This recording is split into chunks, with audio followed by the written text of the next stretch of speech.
से हाथों को उठाओ और परमेश्वर के सामने जाओ। फिर से कहो कि परमेश्वर, जो वचन हम सुनने जा रहे हैं तेरे पवित्र आत्मा के द्वारा, परमेश्वर निश्चय जैसा आप चाहते हो आज वैसा हमसे बातें कर चुके हो। उन्हें सुनने में, समझने में हमारा मन खोल चुके हो, ताकि हम अपनी जिंदगी में तेरे वचन को पूरा करें और परमेश्वर तुम्हें खुश करे, तेरी इच्छा में चले। कोई शैतान की रुकावट नहीं होगी। आज हम पूरी तरह से सिद्ध बनेंगे और तेरी इच्छा को पूरा करेंगे। ऐसे आप सिखा चुके और हम चल चुके हैं। यीशु के नाम से ऐसा हो चुका है। आमीन, हालेलुया। आज जो मेरा टॉपिक है परमेश्वर के वचन का, वो ये है, थंबनेल से चेक करो क्या टॉपिक है। ऐसा लिखा, यीशु का जन्म क्यों हुआ, इसे मनाना है या क्या करना है। ठीक है, ये टाइटल है, टीचिंग का टाइटल, टॉपिक, टीचिंग का टॉपिक। ठीक है, अब इस पर आप लोगों ने सबने ध्यान देना है यहां बैठकर अच्छे से, ताकि हम आज जो परमेश्वर का वचन है उसे अच्छे से समझें कि परमेश्वर क्या चाहता है। सुनो, देखो ध्यान से। आप जानते हो सोशल मीडिया पर बहुत कुछ है इस समय। लाखों पास्टर्स हैं, प्रभु के लोग हैं। सोशल मीडिया को देखने के लिए हमारे हाथ में फोन है, तो ना जाने कब आप कौन सी वीडियो देख लो और आपका मन खराब हो जाए और जिससे आप आगे पीछे जाओ परमेश्वर से। ठीक है, क्योंकि तुम्हें सोशल मीडिया पर बहुत सारी ऐसी वीडियोस मिल जाएंगी जिनके लाखों व्यूज भी आए हैं, और वो सोशल मीडिया पर ऐसा वीडियोस है कि 25 दिसंबर को यीशु पैदा नहीं हुआ, ऐसी वीडियोस बनाई हैं लोगों ने, क्रिश्चियंस ने। वो कहते ये दिन तुमसे शैतान का जन्मदिन मनवा रहे हैं, ऐसा करके वीडियोस है। तो जो लैक ऑफ नॉलेज या जिन्हें कम समझ है, तो वो ऐसी वीडियो सुनेंगे तो हो सकता है उनका मन खराब हो जाए और वो परमेश्वर से आगे पीछे हो जाए। आप जानते हो, जब आपके अंदर डाउट आएगा तब आपकी जिंदगी में शैतान काम करेगा। ये श्योर बात है, जब आपकी जिंदगी में डाउट होगा तो नेगेटिविटी ने काम करना ही करना है। याद रख लेना ये बात। कभी कभी कुछ लोग इधर आते हैं, उनके घर वाले उन्हें रोकते हैं, तो उनके दिमाग में कुछ ना कुछ डाउट चलते रहते, कोई बात को लेकर, ये बात वो बात, फिर नेगेटिविटी काम करती है। जब हम जो राइट सीखा है उस पे स्थिर हो जाते हैं ना, तो फिर परमेश्वर की पावर काम करती है। आपको ना कोई आगे कर सकता है, ना कोई पीछे कर सकता है आपको। जब आप खुद ही डाउट में हो, तो आप क्या किसी को बताओगे, क्या किसी का भला करोगे, क्या किसी को सिखाओगे। आप लोग कितनों को बात समझ आती है। वॉलंटियर और सोल्जर, ये जो पीछे लोग, इन्हें पीछे रोक दो, आगे मत आने दो, सबको पीछे रोक दो, सब लोगों को पीछे रोक दो, पीछे रोक दो सबको, किसी को आगे ना आने दो। पीछे खड़ा कर दो इनको, पीछे सबको पीछे ले जाओ, इनको एक भी बंदा आगे नहीं आना चाहिए। इधर देखो ध्यान से, अभी बाकी लोग ध्यान दो, इन्हें सबको खड़ा कर दो एक लाइन में पीछे। मेन टीम भी बीच में शामिल हो जाए जाकर इस काम में। सबको वहां पीछे खड़ा कर दो, सबको।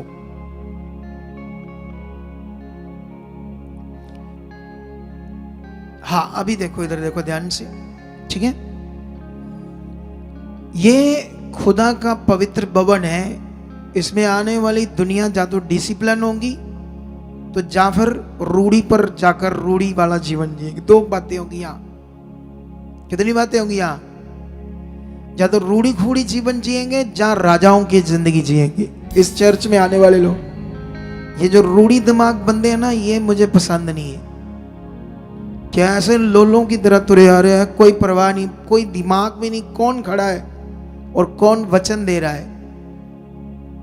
जब सुनना ही नहीं तो आगे क्या करना है इन्होंने?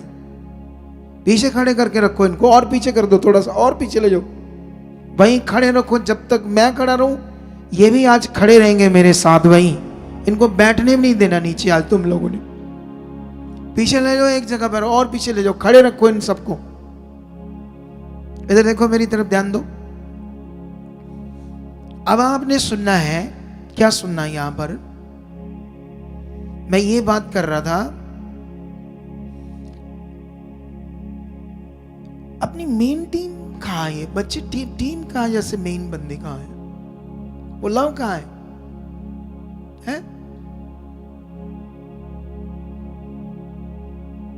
ये सब ना लगते रिटायर करने वाले हो गए हैं।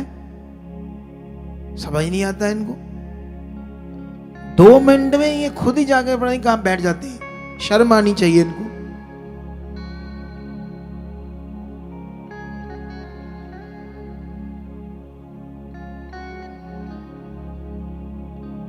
सुनो तो देखो ध्यान से अभी,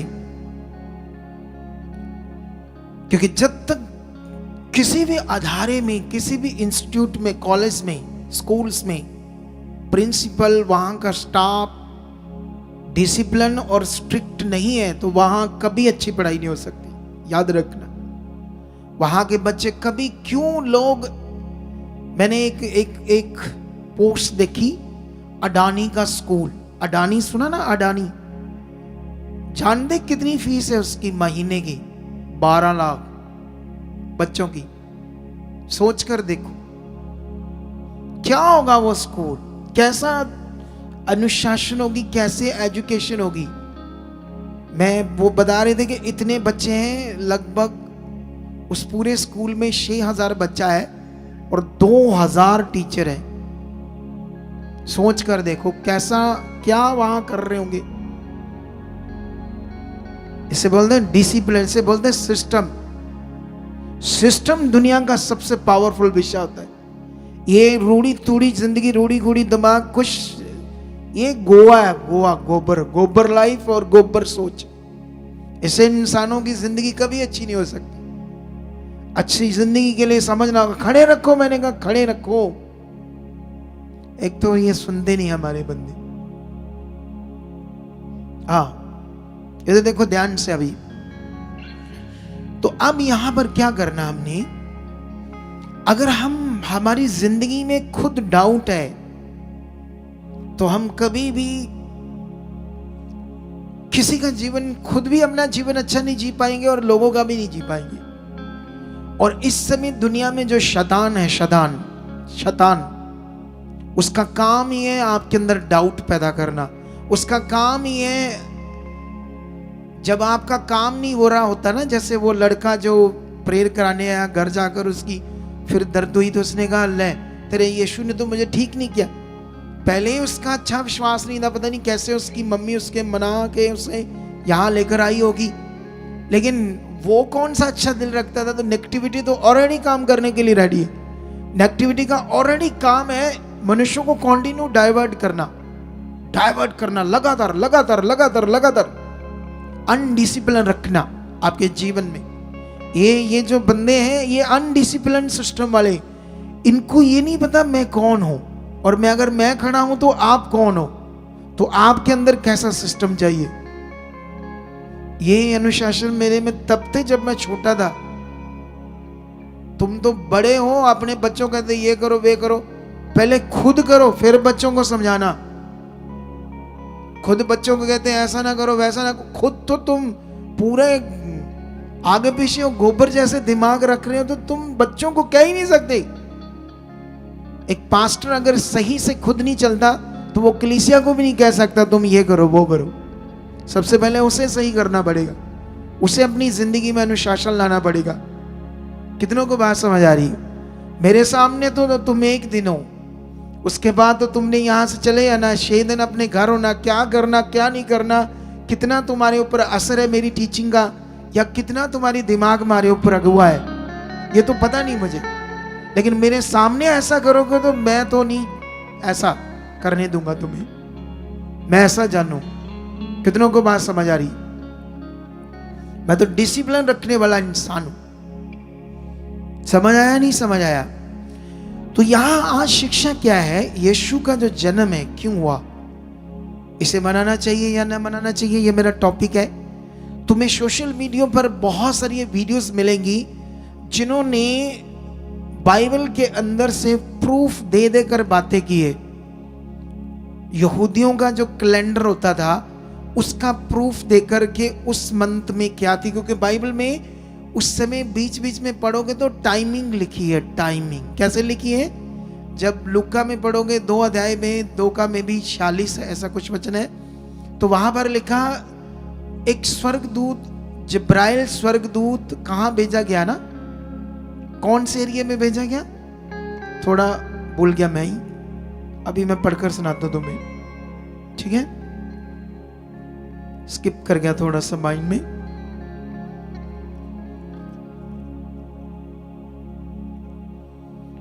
तो गलील के नासरत नगर में भेजा गया।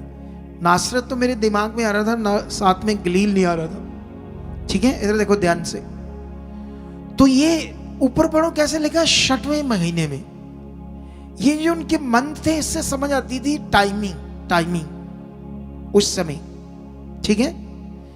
लेकिन जब टाइमिंग समझ आती है तो कुछ लोगों ने ऐसे वीडियोस बनाई है इस टाइमिंग को देखकर कि यीशु का जन्म सितंबर में हुआ, दिसंबर में नहीं हुआ, ठीक है? तो उनका कहना है कि अब अगर तुम मनाते हो तो जिन लोगों ने तुम्हें ये तारीख दी है उन्होंने वो शैतान के बंदे थे और वो तुम्हें शैतान का जन्मदिन मनाते, ऐसे करके टीचिंग देते।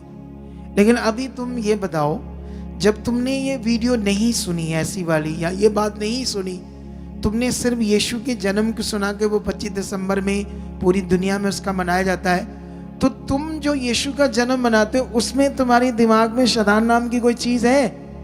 बोलो, कोई चीज है ऐसी?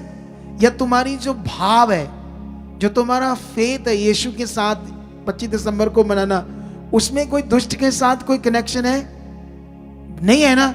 तो बस ये पकड़ के रखो बात, क्योंकि ऐसी शिक्षाएं पता नहीं कितनी है जिनको मैं आपके साथ ठीक करता रहता हूं। क्योंकि अगर मैं ठीक नहीं करूंगा तो आप लोग कभी भी, शैतान क्या करेगा, आपको डाइवर्ट कर देगा, आपको आगे पीछे कर देगा, तो आप लोग क्या हो जाओगे, डाइवर्ट होगे तो आपकी जिंदगी में नेगेटिविटी काम करेगी। इसलिए ऐसी कोई वीडियोस आपने नहीं देखनी। कितनों को बात समझ आई? एक सिख बंदे ने हमारे लोगों की वीडियो सुनी, कहना बाइबल जो है साबित कर देन यसु 25 दिसंबर ਨੂੰ पैदा होया, तो मैं ना दी पैरों की जुत्ती च पानी पीऊंगा। इनकी हमारे बंदों की वीडियो सुनकर सोच लो क्या चलने वाला है शैतान का काम इस दुनिया में। समझ आया कि नहीं समझ आया?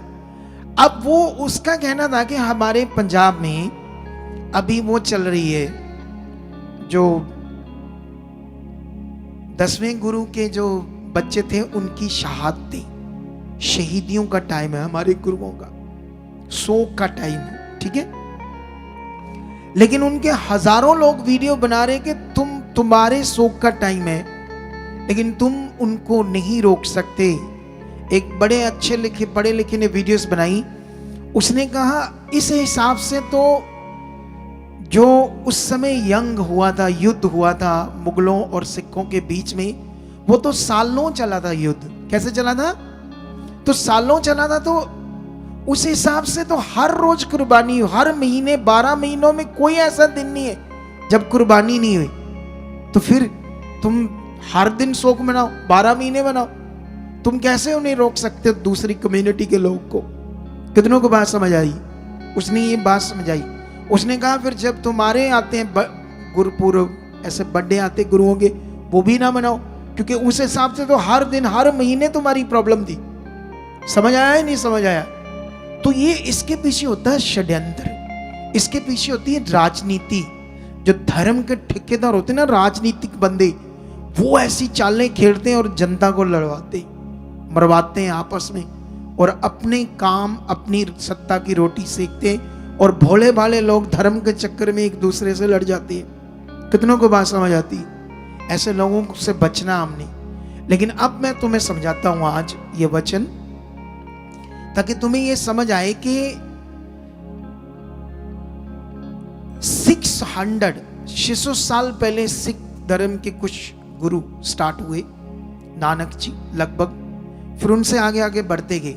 हम ज्यादा से ज्यादा 600 साल पहले चले जाते हैं। लेकिन ये बताओ क्रिसमस कब स्टार्ट हुआ पूरी दुनिया में मनाना? ये सोचो पहले, ये सोचना बड़ा जरूरी। ये धर्म तो अभी 400-450 साल पहले बना, लेकिन सिखों के पहले गुरु 600 साल पहले आए। लेकिन उस हिसाब से अगर हम कैलकुलेशन करते हैं तो ये तो 600 साल पहले की बात है। लेकिन क्रिसमस कब से मनाया जा रहा है? 2025 साल पहले से शुरू हुआ। सोच कर देखो, ऐसा नहीं है अभी नया आया तो हमने जानबूझ कर रखा है तो हाँ प्रॉब्लम है। क्या है? हम जानबूझकर आपसे लड़ना चाहते हैं। अरे आपके गुरु बाद में आया, आपका धर्म बाद में बना, ये तो 2025 साल पहले से शुरू हुआ है। पूरी दुनिया में चेक करके देखो। समझ आया कुछ आपको कि नहीं आया?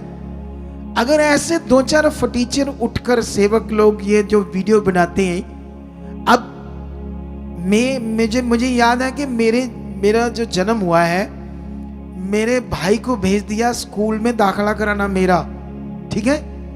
तो जब मैं तब छोटा सा था तो मेरे भाई को पता नहीं था मैं कब पैदा हूं। उसने ऐसे आड़े साड़े बोल दिया। क्या बोल दिया मेरे लिए? तो जो बोल दिया, तो उसके बाद क्या हुआ, 1 तारीख वो मेरी दाखिल होगी, उसमें रजिस्ट्रेशन होगी। जब मुझे होश आई तो पता नहीं क्या हुआ, एक बार मैंने कोई पेपर बनाना था, उसमें मैंने दोबारा कहा चलो ये छोड़ दो, तारीख ये वाली डाल दो। अब एग्जैक्ट तो मेरा जन्म है वो तारीख नहीं है, लेकिन हम लोग तो 5 तारीख को मनाते हैं ना। अभी कौन सी मनाते हैं? जब मेरा बर्थडे आता है 5 अगस्त को, तो हम यहाँ करते हैं ना एक संगति में प्रभु की महिमा के लिए, आप मेरे साथ मेरे बर्थडे को भी सेलिब्रेट कर देते हो। तो इस हिसाब से मुझे एग्जैक्ट मेरी डेट का नहीं पता, तो फिर ये बड़ा पाप कर रहा हूं मैं तो, है? बोलो, ऐसा है? पाप कर रहा हूं मैं? नहीं कर रहा ना। तो इस हिसाब से ऐसे लोगों से बचना बड़ा जरूरी है आपका, क्योंकि कभी भी ऐसी गलत वीडियोस तुम्हारे सामने आएंगी। आगे हो सकती डेट, पीछे हो सकती है, डोंट वरी। लेकिन याद रखना एक सेट होगी है पूरी दुनिया में, अब वो चलेगी यीशु के नाम से। हमें इससे कोई लेना देना नहीं, डेट आगे थी पीछे थी, इस महीने में हुआ उस महीने से, इससे कोई मतलब नहीं। जो अब शुरू हो गया है इतने हजारों सालों से पहले, कितनों को, क्योंकि वो कहते हैं बाइबल में मेंशन नहीं है तारीख। नहीं मेंशन तो कोई बात नहीं, हम एक बड़ी चीज आपको सिखाते हैं आज जो मेंशन है, ठीक है? चलो हम स्टार्ट करते हैं ये शिक्षा आज सीखना। उनको खड़े रहने दो, जब तक मैं खड़ा हूं वो भी खड़े रहकर सुनेंगे। वहां वचन सुनाई दे रहा कि या थोड़ा आगे लाना पड़ेगा? नहीं सुनाई देता है? ठीक है, चलो शुरू करेंगे। ये वचन सुनो, लूका 2 अध्याय का 8 वचन में लिखा, और उस देश में कितने गडेरिये थे जो रात को मैदान में रहकर अपने झुंड का पहरा देते थे, और प्रभु का एक दूत उनके पास आ खड़ा हुआ, और प्रभु का तेज उनके चारों ओर चमका, और वह बहुत डर गए।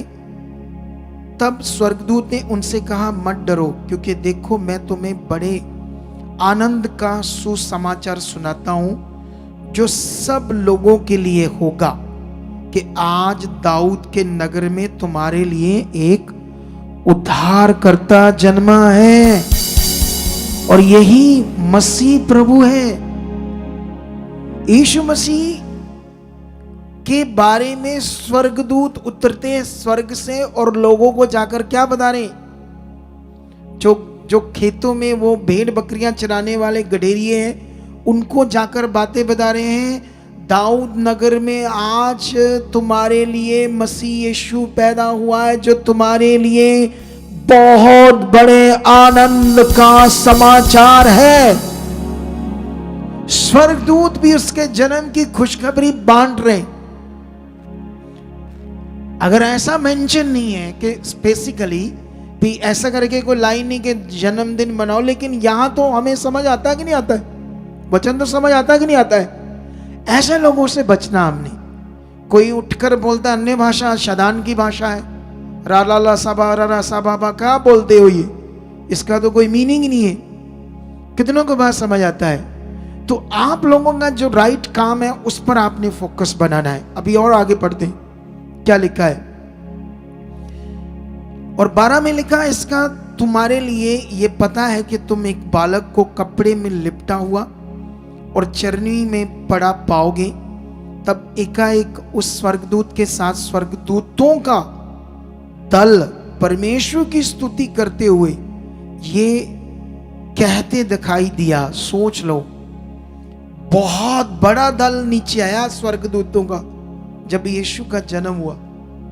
खुशी मना रहे थे वो। क्या मना रहे थे वो? तो हमने क्या मनाई 25 दिसंबर को? खुशी। सेलिब्रेट किया यीशु का कि वो हमारे लिए पैदा हुआ था, उसने हमें नजात दी, हमारे लिए मुक्तिदाता आया, हमारे पापों का वो प्रायश्चित था, हमें जीवन, अनंत जीवन देने के लिए आया।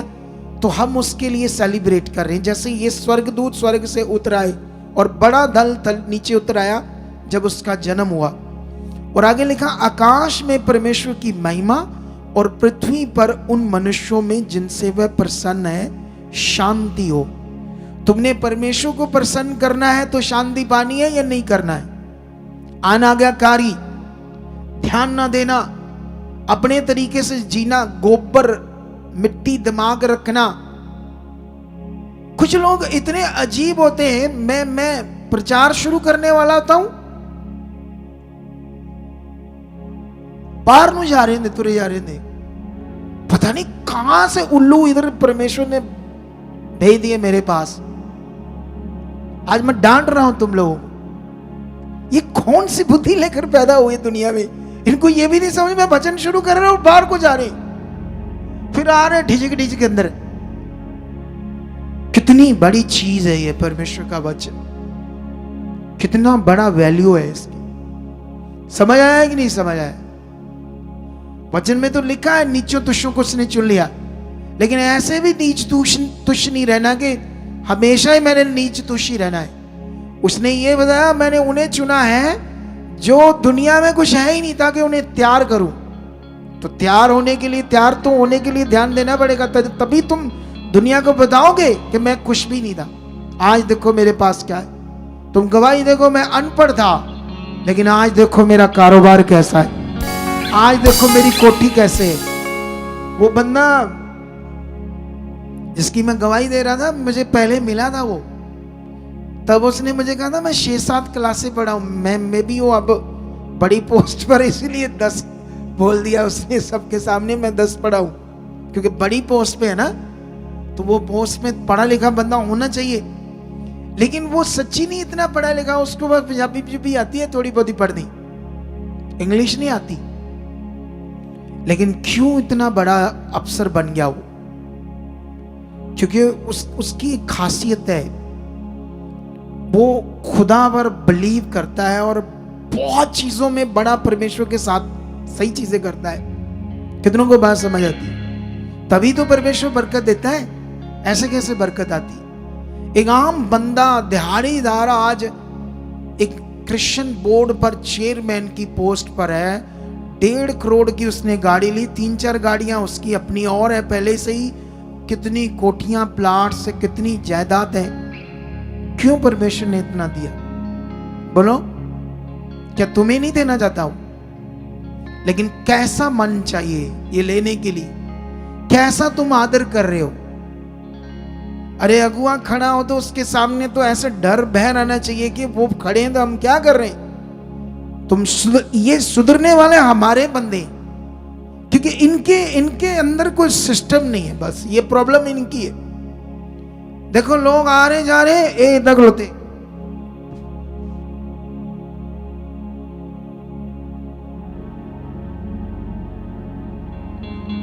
ये इनको नहीं पता क्या करना है।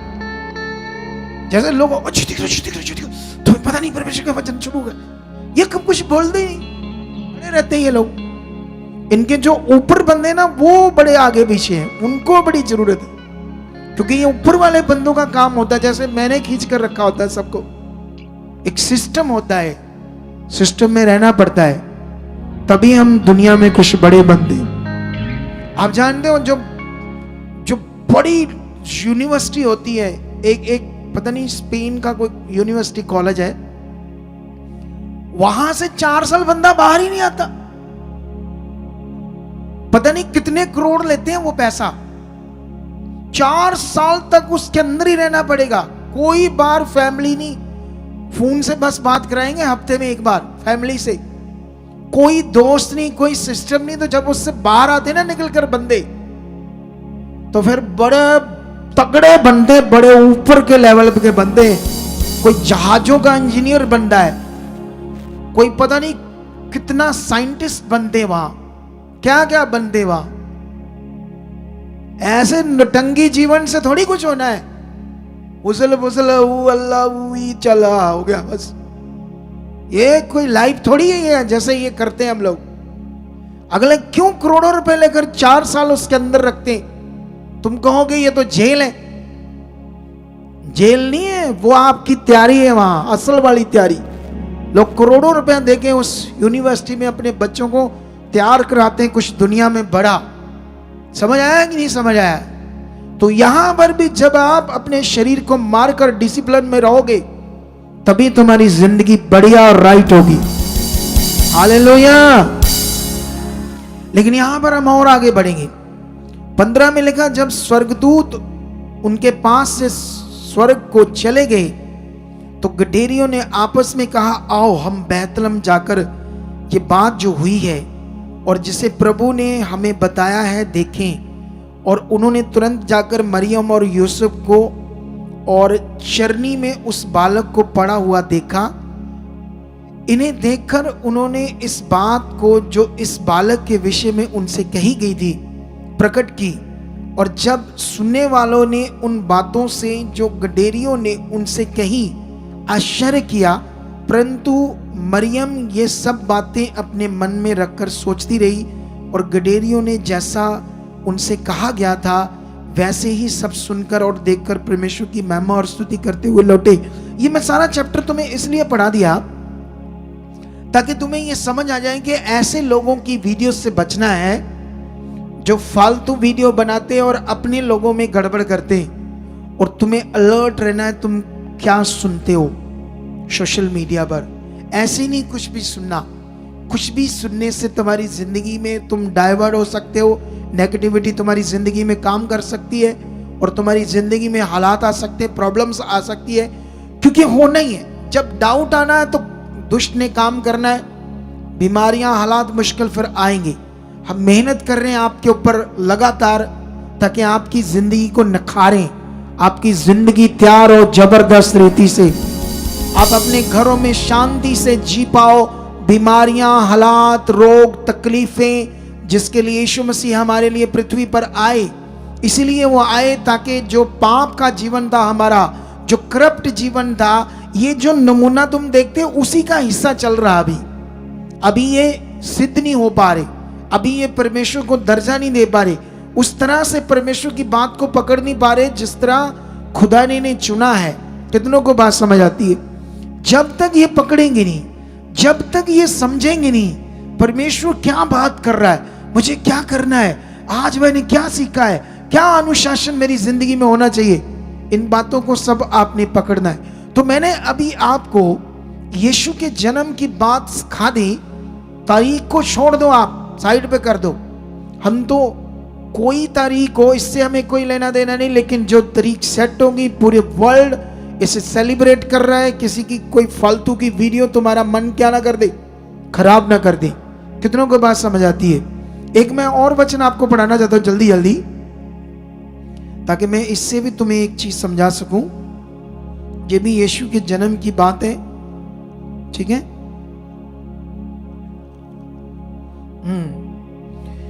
ये मत्ती 1:18 में लिखा, यीशु का जन्म इस प्रकार से हुआ कि जब उसकी माता मरियम की मंगनी यूसुफ के साथ हो गई तो उनके इकट्ठा होने से पहले ही वह पवित्र आत्मा की ओर से गर्भवती पाई गई, शादी होने से पहले। अतः उसके पति यूसुफ ने, जो धर्मी था और उसे बदनाम करना नहीं चाहता था, उसे चुपके से त्याग देने का विचार किया। जब वह इन बातों के सोच में ही था तो प्रभु का एक स्वर्गदूत उसे स्वप्न में दिखाई देकर कहने लगा, हे यूसुफ, दाऊद की संतान, तू अपनी पत्नी मरियम को अपने घर ले जाने से मत डर, क्योंकि जो उसके गर्भ में है वह पवित्र आत्मा की ओर से है।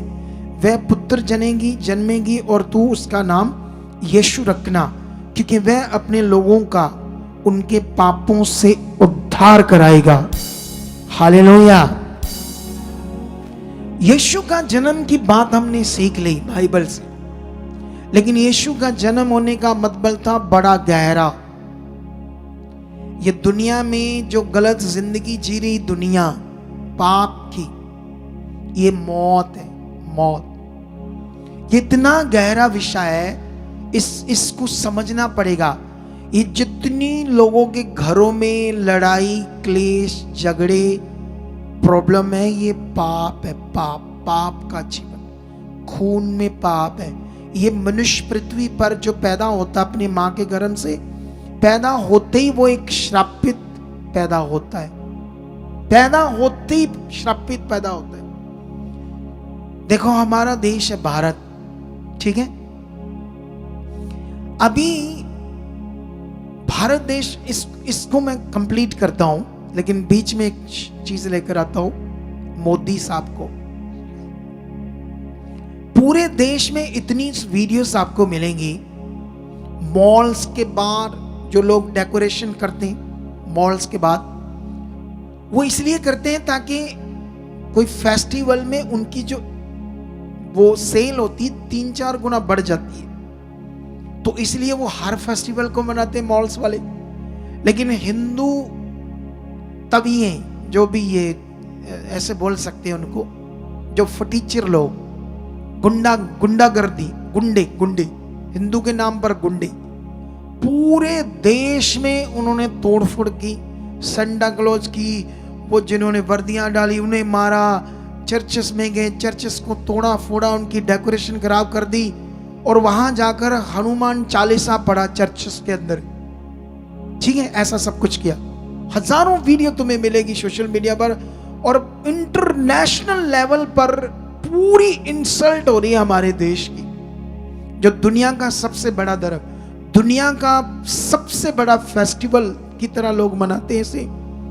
जानते, इसके पीछे एक खेल होता है। मोदी साहब आप चर्च में गए खुद, और वहां जाकर प्रेयर कराई, वहां जाकर यीशु के क्रिसमस की बधाई दी, है ना। एक दिल्ली के बड़े कैथोलिक चर्च में गए। अब सोचने वाली बात है, आप चर्च गए, पूरा देश में तोड़फोड़ हो रही है, आपको चर्च जाओ या ना जाओ, एक लाइव हो जाओ और एक बयान दो कि अगर पूरे देश में किसी ने भी क्रिसमस मनाने वालों के साथ कुछ बुरा किया, तो हर स्टेट को मैं अलर्ट करता हूं, मुख्यमंत्री को, कि पूरी पुलिस प्रशासन को लगाओ, ऐसे गुंडों को जेलों में बंद करो। ये करना चाहिए था मोदी को, ऐसा नहीं किया। सिर्फ दिखाने के लिए कि मैं चर्च गया हूं, और उधर ये सोचकर देखो ये कैसा सिस्टम है। हालेलुया। जानते ये क्या है? ये पाप है खून में। तुम जाओ अमेरिका, जाओ यूरोपियन देश में जाओ, न्यूजीलैंड, ऑस्ट्रेलिया, इंग्लैंड, वहां पर तुम्हें हिंदू मंदिर मिलेंगे।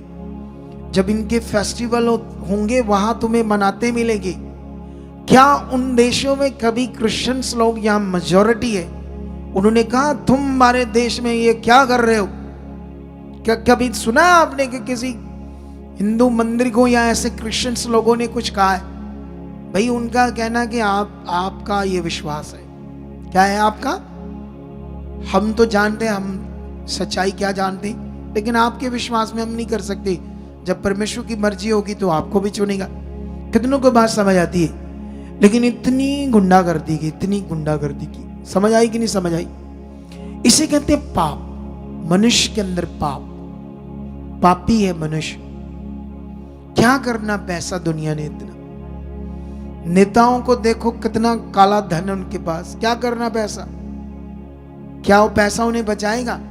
पाप इसे कहते हैं। पूरी दुनिया लड़ रही, धर्म धर्म से लड़ रहे, देश देशों से लड़ रहे। कभी कभी मैं वो अपना YouTube चैनल खोलता हूं, उस पर ऐड आती है, इतनी सुंदर लड़की बोलती, वो ऐड भी ऐसी आती है उसको काट भी नहीं सकते। अगर मैं बंद भी कर दूंगा तो फिर वो ऐड आई या नहीं, जब तक वो अभी YouTube की नई पॉलिसी आ गई कि वो जो ऐड है वो पूरी आने देते हैं, उसको स्किप करने का भी नहीं ऑप्शन आता। और उसमें एक लड़की सुंदर सी बोल रही है, तुम्हें हजारों लड़कियां मिलेंगी इस ऐप पर खुल्लम खुल्ला बात करने के लिए। सोचो, हजारों लड़कियां उसमें जुड़ी, हजारों लड़के जुड़ सकते हैं, ये क्या है। और लोग उसको डाउनलोड करते हैं, उसकी कोई फीस होती है, उनका करोड़ों रुपया मिलता है उनको, ऐप वालों को। इधर बच्चों को बर्बाद कर देते हैं। एक एक लड़की 10-10 लड़कों से बात करती, रात रात गंदी बातें उनसे करती रहती है।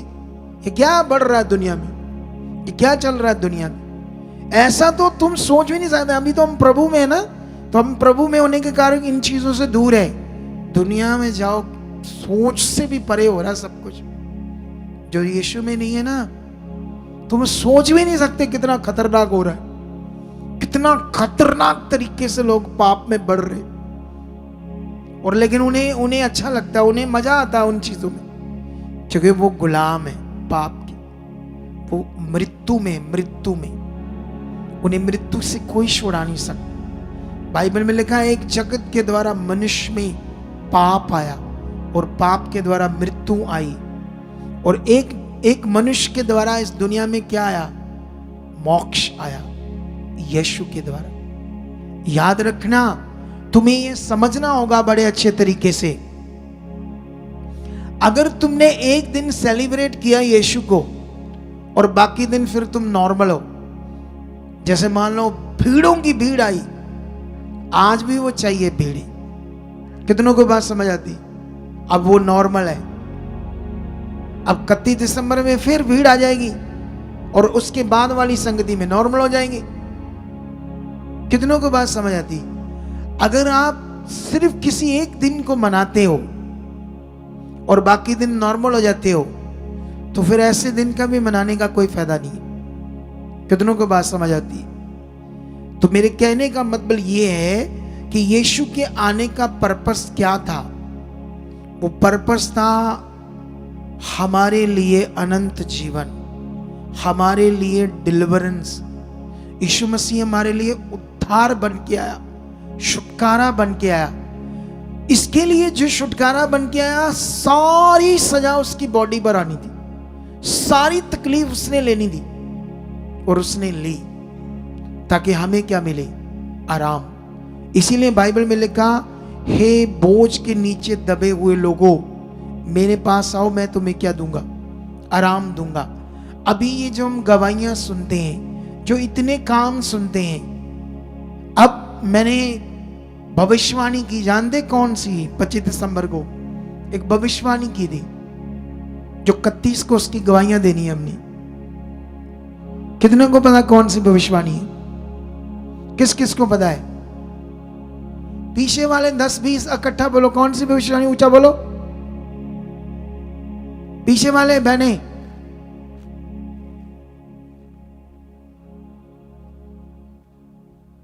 नाली चले, मैं कहा बोलो, आप मुंह यूज करो अपना, जड़ा घर कर दे, हला हला करके जड़ा कर दे घर, इतने यूज करो थोड़ा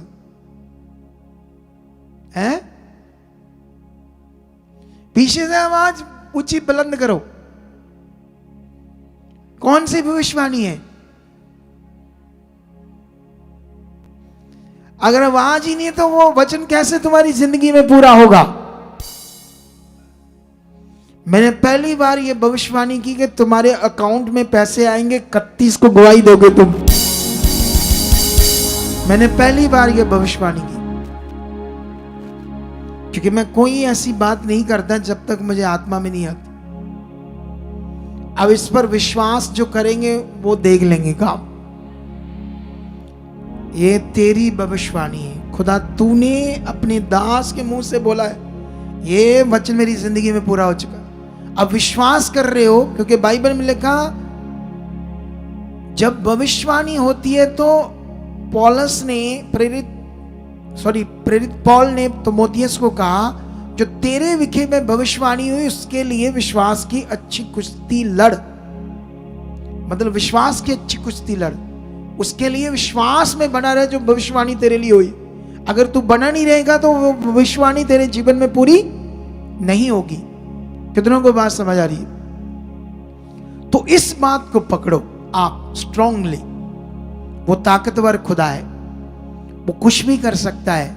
इजरायली जब मिस्र से निकले गुलामी से, परमेश्वर ने जब उन्हें छुड़ाया शैतान की गुलामी से, एक राजा की गुलामी से, उसके बाद उनके पास खेती नहीं था, अपने घर नहीं थे, वो जंगल में थे। और जंगल में भी कितने साल भटकते रहे? 40 साल तक। बाइबल में लिखा परमेश्वर ने अपनी सामर्थ से उनके कपड़े नहीं फटने दिए और ना उनकी जुतियां टूटने दी, अपनी शक्ति से, सामर्थ से। 40 साल सोचो, लाखों लोग जंगल में हैं, ना उनके पास खेती है, ना उनके पास घर है रहने के लिए, ना कारोबार है, ना पैसा है, ना खाने पीने की चीजें हैं। लेकिन बाइबल में पढ़कर देखो, परमेश्वर उनको क्या देता था? खाना देता था। रोज रोज उनके लिए खाना उतरता था उन लोगों के लिए।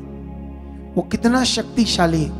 आज लाखों लोगों का, हमने अभी कुछ हजारों लोगों का खाना बनाया तो इतनी बड़ी रकम लगी हमारी, इतना बड़ा पैसा लगा। इस क्रिसमस को करने में इतना खर्चा लगा हमारा। मैं थैंक्स करता हूं उन सब लोगों का जिन्होंने बड़े मन से बोया था, बहुत मन से बोया था। बहुत लोगों ने बहुत दिल से बोया और हमने इतना बड़ा प्रोग्राम किया। अभी भी 31 को भी प्रोग्राम है तो फिर वैसा ही खर्चा है, पूरा लंगर है, कॉफी है। इस बार मैंने कॉफी रखी है रात को आपके लिए, चाय भी रख दी है। कई कहते पिंडू अपने बंदे आनी पीनी है झग जी वाली चाह लियाओ चाह, ऐसा कहते सानू। भरावा केड़े पासे की करिए नाली है। तो उनके लिए चाय भी कर दी है इस बार, टीम ने बताया मुझे। तो वो कहते ना नहीं सानू पसंद, हमें चाय चाहिए। चाय है, कॉफी है, खाना अच्छे तरीके से। तो इसके लिए भी आप लोग आ सकते आगे, ठीक है। जो पहले किया आपने बहुत किया। और वैसे हम नव वर्ष में प्रवेश करने वाले,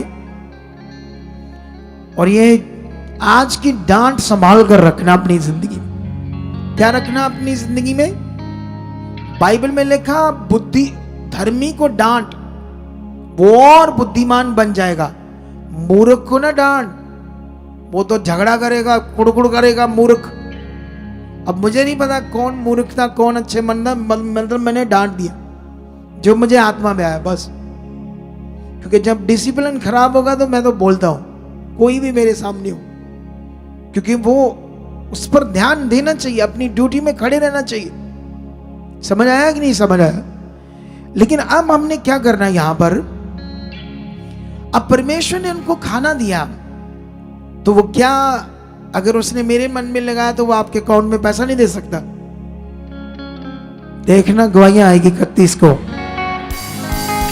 ठीक है।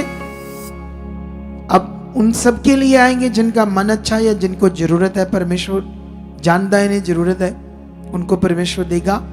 और नवा साल जो इस बार होगा आपकी जिंदगी में, उसके लिए एक और परमेश्वर ने मुझे दर्शन दिया है जो मैं 31 को ही आपके साथ शेयर करूंगा। बेसब्री से इंतजार करना, वो क्या दर्शन है, क्या बात है जो परमेश्वर ने आपको दी है, जो आप 31 को हमारे साथ शेयर करना चाहते हो। और अभी यहां पर जो बात है, अब ये बात के बाद मैं आपको कुछ चीजें और समझाता हूं बाइबल के अंदर जो आपके समझने के लिए बड़ी जरूरी है।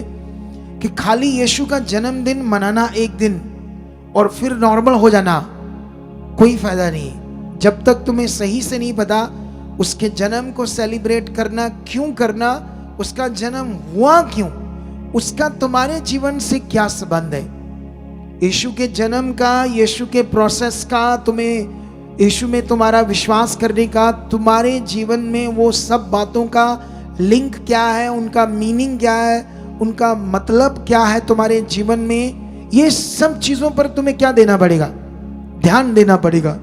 हालेलुया। लेकिन यहां पर मैं एक वचन पढ़ता हूं आपके लिए, रोमियो 6 अध्याय की 12, 13, 14। यहां पर ऐसे लिखा, इसलिए पाप तुम्हारे नश्वर शरीर में राज ना करे कि तुम उसकी लालसाओं के अधीन रहो, और ना अपने अंगों को अधर्म के हथियार होने के लिए पाप को सौंपो, पर अपने आप को मरे हुओं में से जी उठा हुआ जानकर परमेश्वर को सौंपो, और अपने अंगों को धार्मिकता के हथियार होने के लिए परमेश्वर को सौंपो। तब तुम पर पाप की प्रबलता ना होगी, क्योंकि तुम व्यवस्था के अधीन नहीं वरन अनुग्रह के अधीन हो। इस वचन का बहुत बड़ा मीनिंग है, डीपली मीनिंग, बहुत डीपली। कितनों को बात समझ आ रही? डीपली मीनिंग इसका यह है कि यीशु मसीह की कुर्बानी के द्वारा तुम्हें सिर्फ मिली पापों से क्षमा। अकॉर्डिंग टू परमेश्वर का जो लॉ है, वो ये लॉ था कि एक पाप के बदले बलिदान देना पड़ेगा। पाप के बदले क्या देना पड़ेगा? एक पुराना नियम पढ़ोगे तो पाप के लिए बलिदान, तो वो उस जमाने में जानवरों का बलिदान दिया जाता था, लेकिन वो सिर्फ टेम्परेरी माफी थी, टेम्परेरी। वो हमेशा की माफी नहीं थी, और ना ही उससे कोई मुक्त हो सकता था पाप से। लेकिन लॉ ये था कि जो मनुष्य पापी है उसके लिए एक कुर्बानी, एक बलिदान चाहिए था, और वो भी पवित्र बलिदान जो परमेश्वर के सामने चढ़ाया जाए, तो हमारे पापों के लिए। तो यीशु हमारे पापों के लिए क्या बना? बलि, एक निष्कलंक मेमना। उसके अंदर जो लहू था वो भी पवित्र था, और यीशु का जन्म ही इस काम के लिए हुआ था। एक पवित्र जन्म इसलिए हुआ था ताकि पूरे जगत के पापों का प्रायश्चित हो, और प्रायश्चित तो हो गया, पाप तो यीशु में आपके क्षमा हो गए परमेश्वर की ओर से, लेकिन उसके साथ साथ अब तुम्हारे लिए था पवित्र आत्मा का दान, जो यीशु पर विश्वास करने से तुम्हें मिलना था। और वो पवित्र आत्मा का आपके जीवन में काम ये था जो अभी मैंने पढ़ा। ये काम था कि वो पाप तुम्हारे नश्वर शरीर में राज्य ना करे, और पाप की जो लालसाएं हैं उनके तुम अधीन न रहो, और ना ही उस पाप के अधीन होकर तुमने अपने अधर्म के हथियार होने के लिए पाप को नहीं सौंपना। कभी कभी खुश यहाँ बच्चे सेवा करते, पिछले दिन मुझे पता चला वह विचार में पड़ गई, इतना सीखने के बाद भी। इसका मतलब वो वचन सुनते नॉर्मल, इधर सुनते इधर निकाल देते हैं। उनके अंदर ना परमेश्वर का डर, ना अगुवे का डर, ना परमेश्वर के वचन का डर। क्योंकि पाप जब काम करता है ना किसी इंसान के जीवन के अंदर, उसे कोई सूझबूझ नहीं रहती गलत क्या सही क्या है, बस वो तो उस लथपथ हो जाता है उन गलत चीजों में। जब पाप रज करता है, ना परमेश्वर अच्छा लगता है, ना घर वाले अच्छे लगते हैं, ना उसको समझाने वाला अच्छा लगता है। उसको तो बस वो पाप जो फंस गया, गंद मंद, ये चैट वीडियो, गंदी बातें, ये बस वही उसके लिए जीवन बन जाता है। इतना गंदा खतरनाक विषय है जिसके लिए यीशु मसीह ने हमें छुड़ाया है। अब यही वचन लिखा है, लिखा अपने अंगों को अधर्म के हथियार होने के लिए पाप को मत सौंपो, क्योंकि तुम यीशु मसीह के साथ जी उठे हो। अब जी उठे तो अपने आप को किसको सौंपो? परमेश्वर को सौंपो। प्रैक्टिकल करो, जैसे सीख रहे हो तुम। जा धन्यवाद प्रभु, मैं तेरे हाथ में हूं, तेरा आत्मा मुझ में है। ये पाप, ये गलत बातें मेरी जिंदगी के लिए नहीं है। मैं छुड़ाया गया हूं, मैं अब पापी नहीं हूं, मैं धर्मी हूं, मैं तेरी इच्छा पूरा कर रहा हूं, मैं तेरा वचन पूरा कर रहा हूं। क्योंकि ये सब करने से सब कुछ आपके पीछे आना है। वो धन दौलत चीजें, वो चंगाई, सब कुछ इसमें आना है। शारीरिक जीवन में नहीं आना है, अनाज्ञाकारी में कुछ नहीं आना है। ये गुस्से में जो मैं डांटता हूं इसलिए ताकि तुम्हारी जिंदगी में सब कुछ अच्छा हो। और मैं कभी कभी कई लोगों से बात करता हूं, जब लोग शारीरिक होते हैं, गलत होते हैं ना, उनको डांटो तो वो डांटने वाला उनको अच्छा नहीं लगता, जबकि वही तुम्हारे लिए सबसे बड़ा भले का कारण है। बोलो, जो तुम्हें डांट रहा है, जो तुम्हें समझा रहा है गलत बात से, अनाज्ञाकारी से, आगे पीछे वाली जिंदगी से, उसी में तुम्हारा जीवन है, उसी में तुम्हारा बड़ा भला है, उसी में तुम्हारे लिए सब कुछ है। लेकिन जब कोई गलत होता है उसको डांटो, समझाओ, वो गुस्सा करता है, वो खड़ा कहिए ना मैंने, कोई नहीं आई खड़ा होना अगली बारी। कई बच्चे होने महापुरुष इदा भी सोच रहे होने, केड़े महापुरुष होंगे एक दो ऐसे बीच में, कोई नहीं करो खत्म बटाओ, हाँ फिर अगली बारी तुम दसांगे, चर्चा का घाटा सानू, कहीं और चले जाएंगे, ऐसा करोगे हमारे साथ। ऐसे भी उल्लू महाराज होते हैं जो जिंदगी में कभी कुछ नहीं पाते, कुछ नहीं पाते, फिर वो क्या मिलेगा उनको फिर, क्योंकि जो करना वो तो किया ही नहीं, जो समझा वो समझा ही नहीं। अब एक वचन और पढ़ता हूं आपके लिए, इसको तो मैंने पूरा कर दिया है, लेकिन याद रखो जब तुम अपने आप को परमेश्वर के हाथ में देकर चलोगे, जब आत्मा के चलाए चलने में प्रैक्टिकल करते जाओगे, फिर तुम्हारे अंदर धार्मिकता बढ़ती जाएगी, आत्मिक जिंदगी बढ़ती जाएगी। यही तुम्हारा बचाव है, यही तुम्हारी आशीष है, इसी में तुम्हारा मन लगना है, इसी में तुमने दौड़ दौड़ कर प्रभु के घर में आना है, इसीलिए तुमने दौड़ दौड़ कर वचन पूरा करना है और दौड़ दौड़ कर वचन सुनना है, मिस नहीं करना है। जब तुम्हारे अंदर धार्मिकता बढ़नी है, तुम्हारे घर, तुम्हारे बाल बच्चे, तुम्हारे परिवार फिर सुख की जिंदगी जिएंगे। तुम्हारे घरों में पैसा होगा, चीजें होंगी, खाने पीने को होगा, सुकून होगा, शांति होगा। इससे आना है, अनाज्ञाकारी से कुछ नहीं आना है। समझ आया नहीं समझ आया? लेकिन 8 की 16 में लिखा, 8 की 16 रोमियो, आत्मा आप ही हमारी आत्मा के साथ गवाही देता है, एक हमारा आत्मा और दूसरा परमेश्वर का आत्मा। ऐसे बात हो रही, आत्मा आप ही हमारी आत्मा के साथ गवाही देता है। समझ आ रहा है कि नहीं समझ आ रहा है? एक आत्मा हम में, जो हमारा आत्मा मनुष्य आत्मा, और दूसरा पवित्र आत्मा जो यीशु पे विश्वास करने से तुम्हें मिला।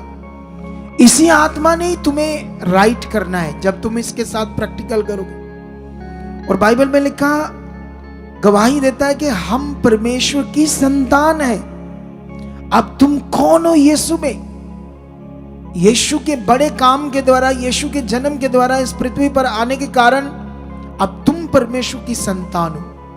और यदि संतान है तो वारिस भी, वरन परमेश्वर के वारिस और मसीह के संगी वारिस है, कि जब हम उसके साथ दुख उठाएं तो उसके साथ महिमा भी पाएं।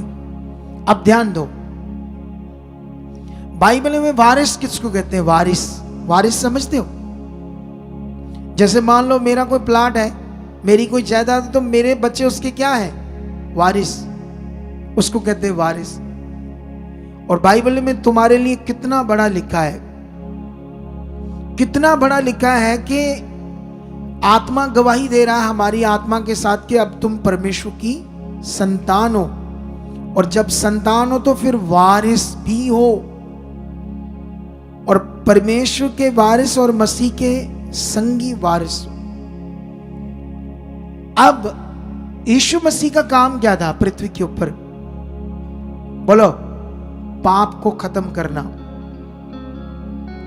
और परमेश्वर के किंगडम को लागू करना, उसके राज्य को बहाल करना, ताकि पृथ्वी पर परमेश्वर का नाम पवित्र माना जाए, ताकि पृथ्वी पर परमेश्वर की इच्छा पूरी हो, ताकि मनुष्य शांति पाए, मनुष्य पाप ना करे, पवित्र जीवन जिए।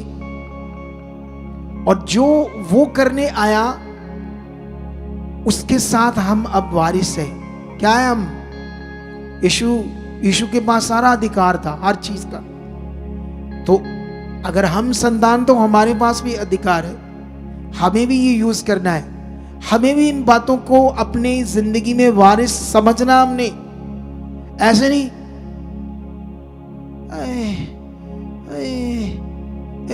प्रे करियो साड़ी, मैं पूछूंगा कितने साल हो गए तुमको? असी ते बॉर्न क्रिश्चियन होने आ ते आ जड़ी भैन नाल आई है 20 साल हो गया। हाय मर गए, हाय हाय प्रार्थना कर दो। अब वारिस ले लो, अब वारिस जी आयो जी। नमूने आते रहते इधर साढ़े को, कुछ पता ही नहीं ज्ञान क्या है, कौन है हम मसीह में, क्या जीवन मिला हमें मसीह में। मैंने इधर कल दी शिक्षा था, मैंने कल दी थी, हाँ नहीं परसों वो कबीले वाले नहीं, कबीले वाले लोग, तौबा मेरे रब दी, इतना नाक में दम कर दिया उन लोगों ने, किस शैतान ने उनको बना दिया कैसा।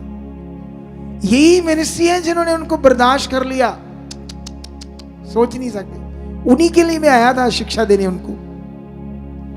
मैंने इतनी जबरदस्त शिक्षा दी, इतनी जबरदस्त शिक्षा दी, तुम सोच ही नहीं सकते। अगर उसे कोई पकड़ लेता तो बैठा हील हो जाता, बीमारी चले जाती। ऐसी शिक्षा मैंने दी।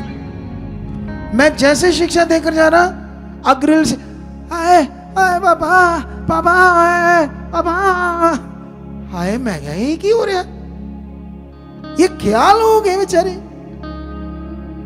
अग्रिल था नहीं, हाँ हाँ हाँ आई इतना बुरा लोगों का। सुन कहां रहे, पकड़ कहां रहे, समझ कहां रहे, तो कैसे जिंदगी बचेगी, कैसे इनकी जिंदगी का भला होगा। परमेश्वर ने कहा मेरी प्रजा मेरे ज्ञान बिना नाश हो रही है। ज्ञान की समझ ना होने से ही प्रॉब्लम पड़ रही है। जब ये चीज, ये ज्ञान, ये समझ आपके अंदर बैठेगी ना, जैसे आज मैं कुछ लोगों की गवाहियां सुन रहा था, इतने याब से बहनें बोल रही थी, हमने ऐसे अंगीकार करना शुरू किया, पापा जी की शिक्षा से ये हमने करना शुरू किया, ऐसा। मैं तो हैरान हो रहा था उनकी बातों से। लेकिन कुछ वो इतने सालों से भी प्रभु में चलकर वही ठुके ठुके कुछ लोग। कितनों को बात समझ आती है? देखना, दुनिया की सबसे पावरफुल कलीसिया होगी ये सुखपाल राणा मिनिस्ट्री की कलीसिया। और ये कहानी नहीं है, ये होगा, क्योंकि मैं इस तरह को, मैं कमजोर नहीं हूं। मैंने एक्सरसाइज इसीलिए शुरू की है, थोड़ा यंग बन जाऊं और ज्यादा काम कर पाऊं। कितनों को बात समझ आती है? जब नहीं करते एक्सरसाइज, ढीले पड़ जाती बॉडी, ढिड जे लमक जाते, इथों मांस मुंह सब लमाई थे। कई देखना लोग कितने मोटे हो जाते हैं, मांस यहाँ इधर भी इधर लमक जाते मांस सारी, फिर वो थक जाएगा, काम नहीं कर पाएगा। कितनों को बात समझ आती है? मुझे बड़ा काम करना है परमेश्वर का, मेरी बस एक ही दुनिया में डिजायर है बस। और मुझे क्या करना है? सब कुछ तो है मेरे पास, क्या चाहिए मुझे? बस मुझे परमेश्वर का बड़ा काम करना है। मेरी एक ही इच्छा है लगातार कि दुनिया में जो अलग अलग बाबा लोग हैं, दुनिया में बहुत कुछ है, उन्हें मैंने एक बार बताना है परमेश्वर है कौन। बस मेरी डिजायर है कुछ ऐसे काम प्रकट करके जिससे उन्हें समझ आए दुनिया को कि परमेश्वर है कौन। जो कहते हैं ना, हम लाते हैं, ये बीमार लाते हैं, उनको मैंने चैलेंज करना है और उनको कहना लाओ लिखती रूप में, और ये देखो जिंदा खुदा क्या है। क्या बात समझ आ रही है आपको? समझ आ रहा कि नहीं समझ आ रहा? तो फिर तगड़े हो जाओ, दलेर हो जाओ, तुम खुदा के साथ हो। तुम्हारे लिए एक बड़ा उद्धार का सुसमाचार है। जब तुमने ये पकड़ लिया, मेरे लिए तो हो गया। ये हालात क्या, जैसे कुछ लोग बोल रहे थे, आपने अंगीकार करना। क्यों अंगीकार करना है? क्योंकि यीशु ने आपके रोगों को खत्म कर दिया, आपके ऊपर से नेगेटिविटी को, दुष्ट आत्माओं को, शैतान के अधिकार को खत्म कर दिया, आपकी बीमारियों को खत्म कर दिया। लेकिन ये सब जो चीजें आपके लिए हो चुकी है आत्मिक नियम में, आत्मिक नियम में तुम्हें आत्मिक नियम में आ जाना पड़ेगा और अंगीकार करना पड़ेगा। खत्म है यीशु के कोड़े का नहीं, ये है ही नहीं हालात, ये जा चुका है। वो भी दलेरी के साथ बोलना पड़ेगा। कितनों को बात समझ आती है? फिर देखना तुम्हारी जिंदगी में क्या क्या होता है। आज से ये पकड़ लो, फिर आज से पकड़कर अपनी जिंदगी को किसके साथ जियो? खुदावंद के साथ। इन्हें ले आओ आगे, आप सबको अभी ध्यान दो, आप लोग सारे ले आओ इनको सबको, ठीक है? लेकिन बढ़ाना इन्हें पीछे, बीच में नहीं बढ़ाना, इन लोगों के पीछे बढ़ा देना अभी बस। सुनो तो देखो अभी ध्यान से, अभी ध्यान से इन बातों को नोट करो, जो सीखने वाली बातें हैं जो आज हमने सुनी है। मैं कल भी प्रेयर में रहा, ठीक है? आज संगति हो जानी है, फिर प्रेयर में जाना है अभी हमने। उसके बाद हमारे पास 3 दिन पूरे हैं, क्योंकि संगति शाम को है, ठीक है? अब ये प्रार्थनाओं का फल देखना 31 को ज्यादा आएगा, क्योंकि हम अब कोई तैयारी नहीं है, कोई डिस्टर्बिंग नहीं है। जब बीच में बंदों के साथ मुझे लगना पड़ता है ना, तो मैं इनकी बुद्धि देखकर, इनके काम देखकर थोड़ा आगे पीछे हो जाता हूँ, लेकिन प्रार्थना तो करता रहता हूँ इनके लिए। लेकिन याद रखना, अब कोई तैयारी नहीं है तो हम बहुत ज्यादा प्रेम में सतर्क रहेंगे और बड़ी उन्नति करेंगे। तो 31 की जो नाइट है वो एक ऐसी धार्मिक नाइट के द्वारा हम परमेश्वर के साथ एक नए साल में प्रवेश करेंगे, क्योंकि वो साल में कभी दुष्ट को कोई मौका ना मिले हमारी जिंदगी में काम करते। हम टीवी, फिल्में और जाकर मार्केट में वो जैसे लोग जाते हैं ना, नया साल मनाते हैं संसारिक लोग, हम उस तरफ नहीं है। हम परमेश्वर के साथ धार्मिक तक करते हुए, आराधना करते हुए, उसके वचन को सुनकर उसकी महिमा करते हुए, हीलिंग को रिसीव करते हुए, पावर को रिसीव करते हुए, भविष्यवाणियों को रिसीव करते हुए, परमेश्वर के साथ बढ़ते हुए नए साल में प्रवेश करेंगे। और आप लोगों ने, हमारे पास कोई पैम्फलेट तो नहीं है, लेकिन फिर से यहां कहीं सुसमाचार देना दो, क्योंकि मेरा पूरा बिलीव है कि उस रात हमारे पास टाइम भी खुला है और हीलिंग भी बड़ी होनी है और ले हैंड भी बड़ी होनी है। बड़ा खुश होना है उस रात। क्या होना है? तो इसलिए आपने मिस नहीं करना। जाओ, जाके गुड न्यूज दो, और जो घर में अभी बैठे सुन रहे हैं, परमेश्वर उनका भी भला करें। जो लोकल लोग हैं, मैं डांट दूंगा तो फिर मुश्किल हो जाएगी इनको। तो अभी उस रात नहीं मैंने डांटना किसी को। हालेलुया।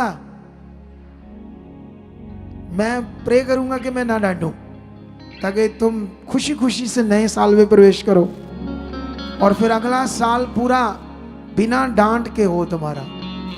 कितनों को बात समझ आती है? वैसे परमेश्वर कहते हैं थोड़ी थोड़ी खुराक देते रहो, डांट की तो ठीक रहती।